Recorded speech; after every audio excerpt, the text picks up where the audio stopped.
शाम की धूप धीरे से उतर आई, खिड़की पर बैठी हवा ने तेरी बात सुनाई। मेरे मन के आंगन में जल उठी एक दिया, तेरे नाम की लौ ने हर अंधेरा हराया। मैंने मिट्टी से पूछा तू क्यों महक रही है, उसने हंस कर कहा तेरी याद आत है। पगडंडी पे चलती मेरी थकी सी परछाई, हर मोड़ पर बस तेरी ही सूरत नजर आई।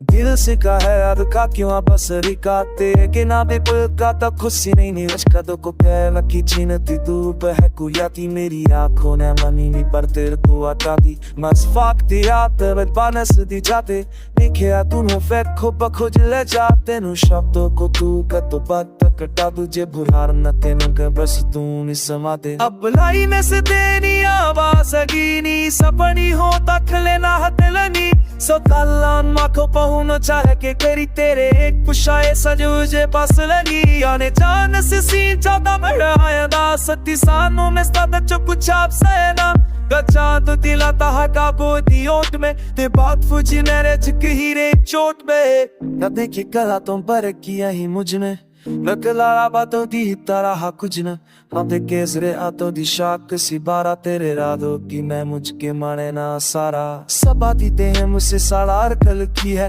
तू डिस्की गिरा फिर हूँ सच के समय दी है। मैं आने ऐसे कहता मुझी सच कहना को मस्काता तुल अब भी सका लेना। अब कल दिया और तेरा बना लाया का सूखे पत्तों में तेरा ना बुरु लाए पीछे पचमरे दिल आज की जिंदा है तेरी लमत कश अब भी से नो आए संभा दुखियों को मशक्की में तेरा भी से लोग ना दुखे अब भी आता है इसका पिता रुके न सच में तनाने ये किसी ने समझ का दिए उन्हें सफला वैसा मेरे तेरे चुके मुझे के काला किया है तो गान सो पूरी आई बुआ रिश्ते नाम तो तेरे नो हूँ मैं कितने माँ हूँ तेरे आमोद नदी चिल्प से दिल।